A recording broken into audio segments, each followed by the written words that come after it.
Hey guys, what's going on? Today is cold. Today is what is it, 19 degrees currently right now.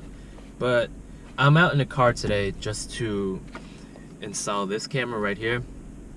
I recently picked up a brand new dash camera, which is, I don't know, nothing really special about it, because the one I currently have right now, the A119, is doing great. The only reason I kind of want to switch up is because I think this one has better parking mode, but the main reason I want to switch up is because of the in-cabin camera right here.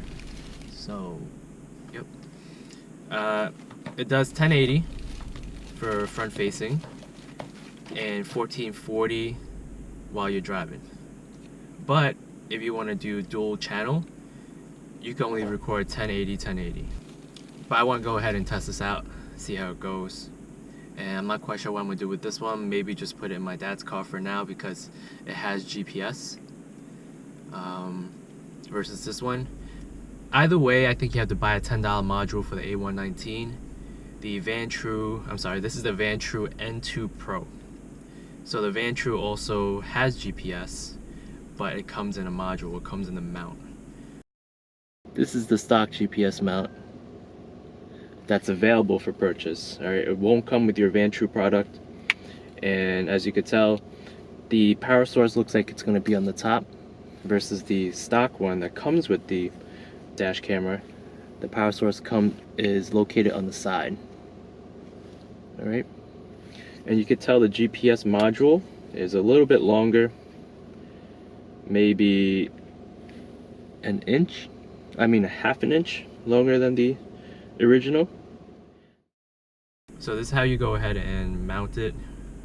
Just put it on like that, clicks on, and the power source, it's a mini USB, which is another reason I decided to go for this one.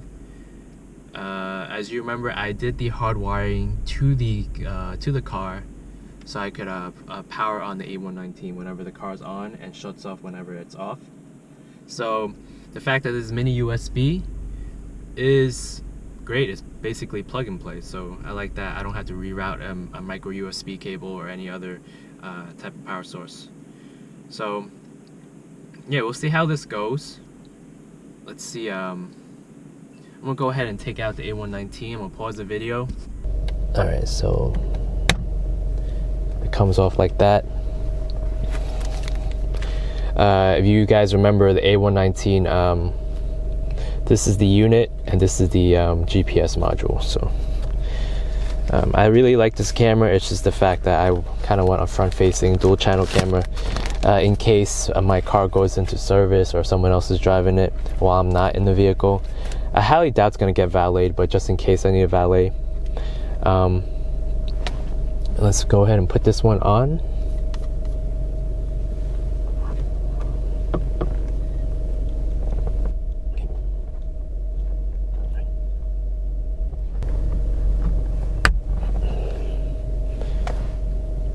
Alright, so this one's on. I'll power it on.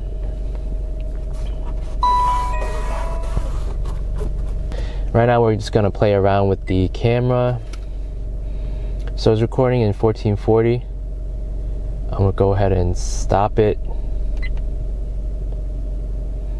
And let's record in dual channel. So resolution, and if you want to record front and back, you're gonna have to do 1080p, sacrifice the resolution. I think that's it. Then you're gonna exit out, and I think it should be recording me right about now. All right, and I'm not quite sure if you can see it, but I'm gonna go ahead and check out the video later, but I'm hoping I get a good view from the rear of the vehicle as well, and the side. If I were to maybe, in the future get pulled over or something, I get the whole interaction on my left. But yeah, that's the whole point of this upgrade, because I wanted this. I mean, I could do the same setup with the GoPro right now, have it run this camera and have the GoPro run while it's at a dealership, but that's way too obvious. I just wanted to be discreet about it.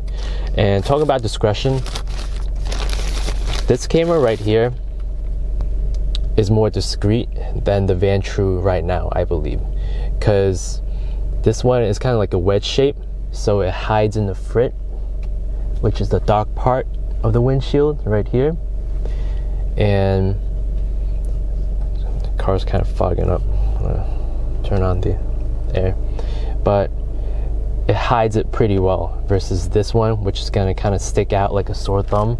Not as much, but you know, it's still not as discreet as the A119. So all right guys, so this is the parking mode situation. I have my constant power source on. How you're going to activate the parking mode, you're going to go ahead and, well, you stop recording first of all because it's blinking. You're going to hold the P button right here until the orange P box comes out. So right there is the P in the orange box, which represents parking mode. And after a while, the recording is going to stop because it doesn't sense motion in the front. And once you, what I'm interested in is how fast it picks up the recording or the action. So right now it should stop right now. What am I going to do? I'm going to go ahead and park the car. I think once it senses motion, it's going to go ahead and stop or deactivate parking mode.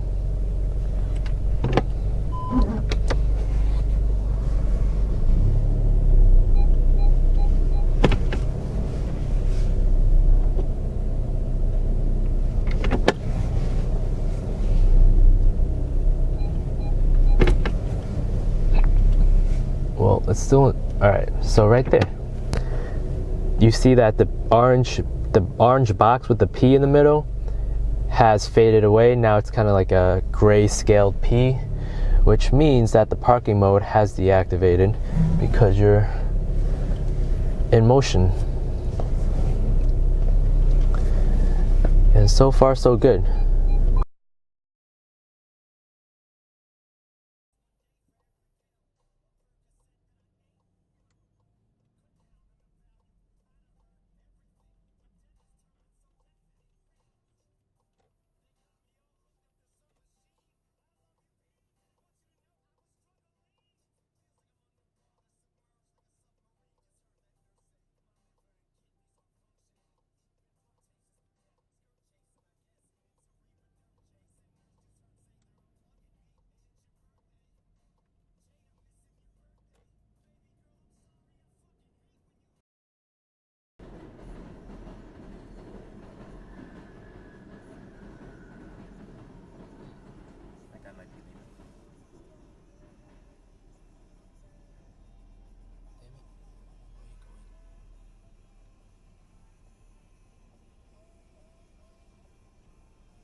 Alright, so in terms of the motion detection, once it senses the motion has stopped or there's non-activity, it's going to go ahead and record for 10 seconds before it turns off the camera.